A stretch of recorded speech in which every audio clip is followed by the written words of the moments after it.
Olá, pessoal, tudo bem? Meu nome é Lauriele Roca e hoje eu vim aqui explicar por que que eu virei católica. Bom, esse é um vídeo que eu tô fazendo totalmente sem roteiro, tô tirando realmente do fundo do meu coração para trazer um pouquinho a minha história e ver se mais alguém se inspira. Vamos lá então. Eu estudei num colégio católico, né, da primeira série, que eu entrei com 6 anos, até o segundo ano. Eu tinha 15 anos. Então eu estudei aí por 10 anos numa escola católica. Até a quarta série a gente tinha que ir descer uma vez por semana, me lembro até hoje que era nas sextas-feiras, na capelinha para rezar. Tinha os amigos de Jesus, né? A gente tinha musiquinha, eu lembro das musiquinhas até hoje, mas eu não vou cantar aqui. E, enfim, assim, no nosso recreio, né, no intervalo, as freiras moravam ali no colégio e elas iam no recreio conversar com a gente. Eu tinha professoras que eram freiras, então eu tive esse contato bem nova com o catolicismo na escola, né? Os meus pais, a minha mãe, apesar de ela ter frequentado muita igreja quando ela morava no interior, não foi um hábito que ela desenvolveu, então ela não ia na igreja. E o meu pai sempre foi mais pro lado espírita. Então eu não tinha muito acesso, né, aos valores da doutrina do catolicismo, apenas esse breve contato na escola. Aí na época que todas as minhas colegas começaram a fazer catequese, meus pais vieram me perguntar. Aliás, abre um parênteses. Meus pais me perguntaram muitas coisas na minha infância, que eu julgo ter sido um erro, né? Porque eles deveriam ter decidido sem me perguntar. Fecha parênteses.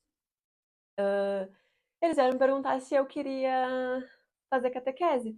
E é óbvio que eu não queria fazer catequese, porque uma criança não quer uma responsabilidade, uma criança não quer estudar, a criança quer chegar em casa, né, andar de bicicleta, brincar na rua, jogar um videogame, sei lá. A criança não quer responsabilidade, e eu sempre fui aquela adolescente rebelde, sabe? Aquela criança rebeldezinha, aquela rebelde sem causa.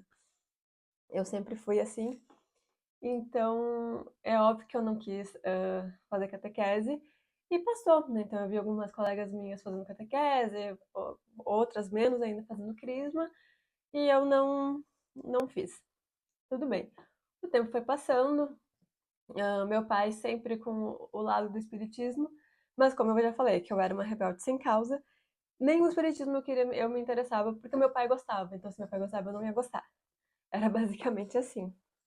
E aí eu fui tentando assim me encontrar, sabe? Eu não era, eu por um tempo me identifiquei como ateia, depois como agnóstica, mas eu não era aquela ateia ou aquela agnóstica que tinha uma razão, que era certo, entendeu? Eu sempre tive dúvidas, eu sempre tive uma dúvida, eu sempre. ah, eu tinha aquela pulguinha atrás da orelha, sabe?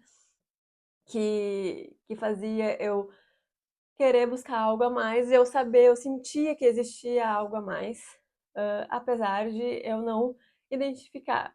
Porque eu fiz um grande erro, que eu acho que a maioria das pessoas faz quando quer buscar Deus. Não tem como provar que Deus existe. Então ele não existe. E isso é um pensamento muito cientificista. Porque, né, ali na Idade Moderna e tal, depois da Revolução Francesa, veio a Revolução Industrial, e a gente começou a desenvolver muitas tecnologias, a desenvolver muita ciência, né? E existiam muitas coisas, por exemplo, de astrologia, de astronomia, desculpa. Existiam muitas coisas de astronomia que os antigos gregos eles já sabiam, de planetas e tudo, mas a gente foi conseguir provar essas coisas muito mais tarde, né? Então, quando veio aquele boom assim da ciência, né, a origem das espécies, Copérnico, os planetas, a Terra é redonda, enfim, todo esse movimento, a gente começou a querer a identificar que apenas as coisas provadas eram que existiam. E eu acho que hoje a gente consegue ver, a gente consegue ter um bom senso de saber que o que é provado existe, mas o que não é provado não necessariamente não existe. ele apenas não é provado, né? Existem, até no ramo da medicina, existem muitas coisas que são difíceis de provar, que, por exemplo, tu fez um tratamento, tomou um tal remédio, ou comeu alguma coisa, e tu se sentiu melhor depois, é muito difícil de provar essa causa e efeito, né? Que por causa disso aconteceu aquilo. E não quer dizer que não tenha acontecido, né? É só não tem como provar. E, e aí eu tinha esse pensamento, sabe? Que como eu não conseguia provar Deus, então ele não existia.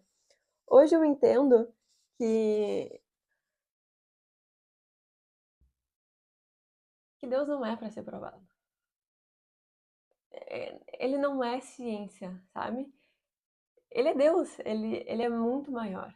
Ele faz parte, né, digamos, se a gente fosse pegar alguma ciência, né, algum estudo, teologia, filosofia até, mas não é ciência, entendeu? A ciência é tão limitada que ela nunca vai conseguir provar Deus, porque ela só consegue provar as coisas com essas ferramentas mundanas que a gente tem. E nem assim ela consegue provar tudo. Então ela jamais vai provar Deus. Então Deus não é provável, sabe? Então eu acho que começa por aí. Uh, enfim, né, voltando. Então eu cheguei ali na adolescência, né, na minha idade de jovem adulta, e eu sempre tive essa inquietação, né? Eu comecei a talvez entender um pouco mais do espiritismo por causa do meu pai, mas mesmo assim era uma coisa que, sabe, que não vinha.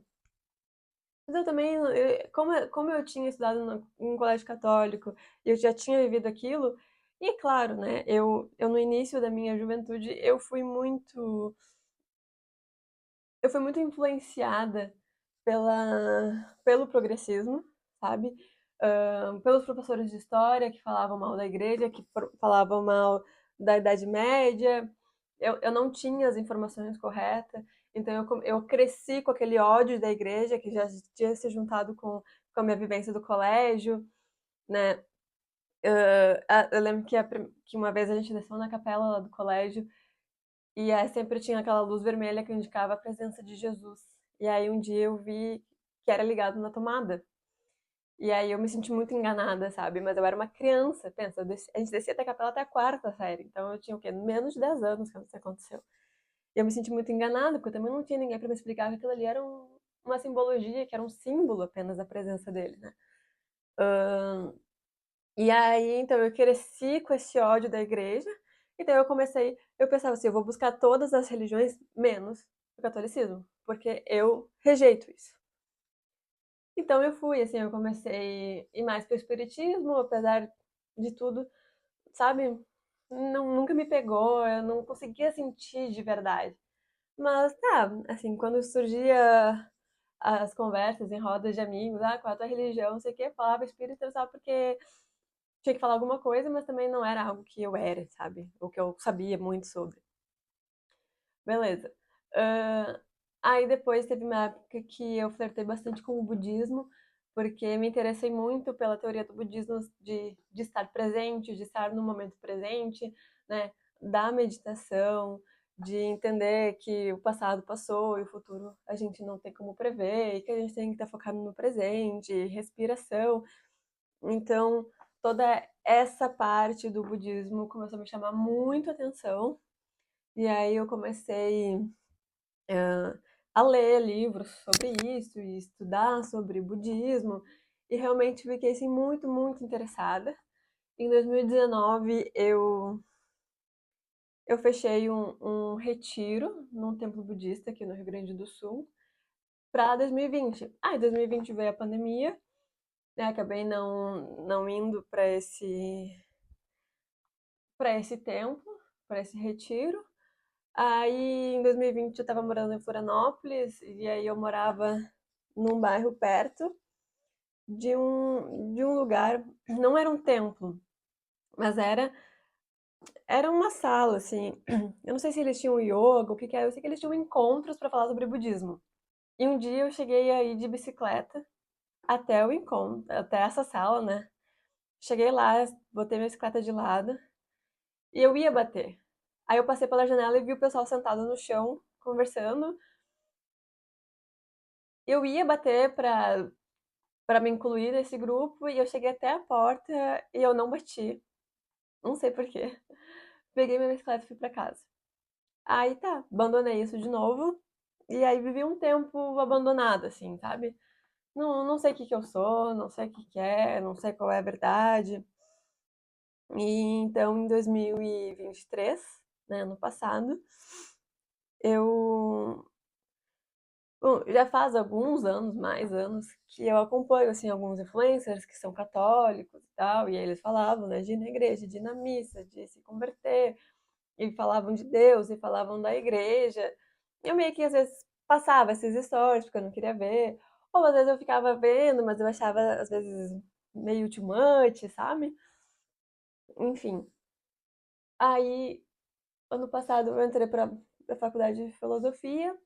Comecei a seguir também mais um professor de filosofia aqui, que é bastante católico. Ele tem a minha idade, na verdade, ele é um ano mais velho do que eu, né? Ele já é casado, ele já tem 4 filhos, ele já tem uma maturidade muito maior do que a minha, né? Um estudo muito maior do que o meu. E eu comecei a ver assim, nossa, a gente é da mesma geração. O que que eu fiz de errado, o que ele fez de certo, sabe? Então eu comecei a acompanhar mais ele e comecei a identificar que era uma vida que eu poderia ter tido. Não que eu não possa ainda, né? Mas que eu poderia ter tido já e que eu gostaria de ter, então eu tinha que começar a fazer uma reforma na minha vida o mais rápido possível para não continuar perdendo tempo, já que eu já perdi tanto tempo da vida, né? E, e aí ele é muito católico, sempre falando, assim, e eu sou uma pessoa muito racional, muito racional, assim. Chega até a ser meio ruim em alguns momentos, eu não tenho, não demonstro uma emoção. E ele é muito lógico, esse professor, ele é muito lógico, ele explica as coisas de um jeito que tu não consegue refutar, sabe? E ele falando do catolicismo dessa maneira, sempre, sabe, com muita confiança, com muita autoridade, e falando, eu comecei a prestar atenção, eu comecei, tipo, ué, tem alguma coisa aí que ele sabe que eu não sei, né? E ele fala com tanta convicção. E aí nisso, em 2023, eu comecei a minha faculdade de filosofia na Academia Atlântico. E numa das aulas sobre Aristóteles, o professor explicou a prova de Deus para Aristóteles.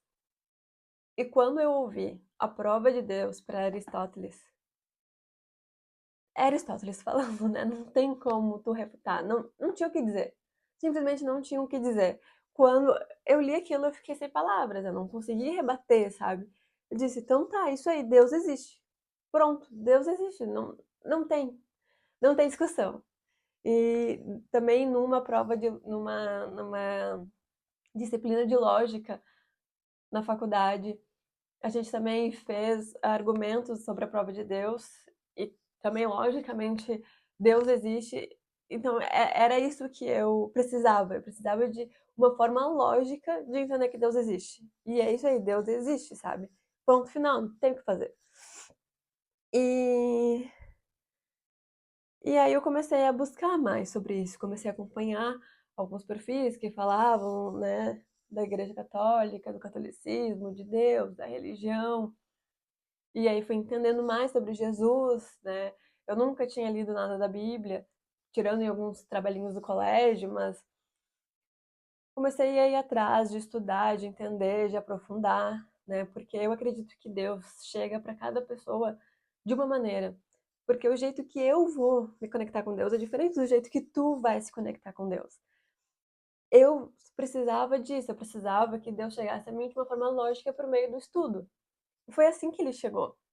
E aí eu comecei a ler mais, entender Jesus, entender as coisas que ele disse, as coisas que ele fez. Eu não conhecia metade das histórias, eu não sabia o nome de todos os apóstolos, eu não sabia nada sobre a religião, sabe? E assim, e essa religião foi a religião que construiu a nossa sociedade, ela construiu o Ocidente.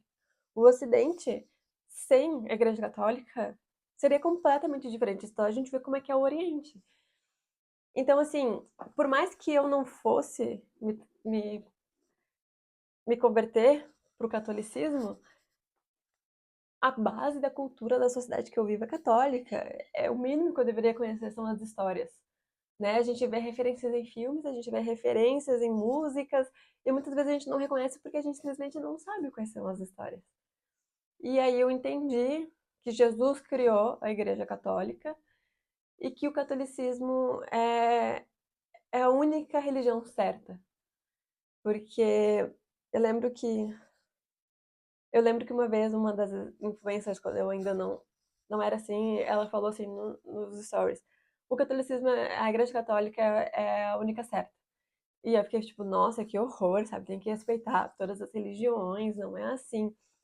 E aí eu entendi isso na disciplina de lógica, que é o seguinte: não tem. Não, é o princípio do terceiro excluído. Se algo é, então ele não é.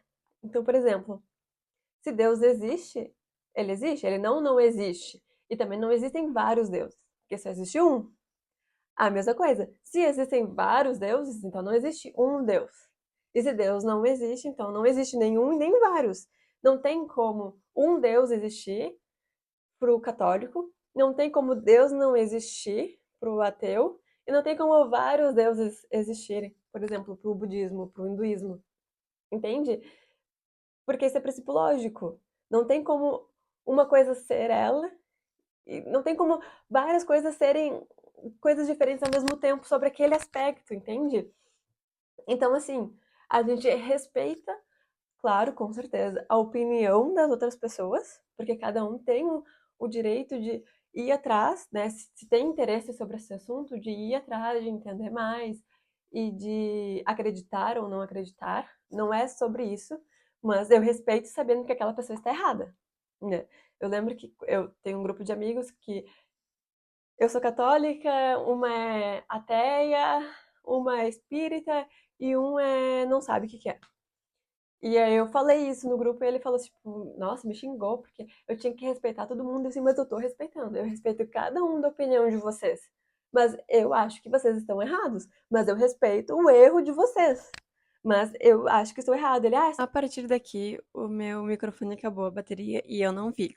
Mas resumindo, né, eu falei pra eles que eu respeitava o erro deles e esse meu amigo disse que o meu caminho era o certo, né, que eu tava sendo soberba, do qual eu expliquei que não, eu não, eu, o meu caminho não é o certo, né, mas ele é o certo e por isso ele é o meu caminho, né. Basicamente é isso que eu falei, assim, né, no vídeo, então eu espero vocês no próximo. Até lá.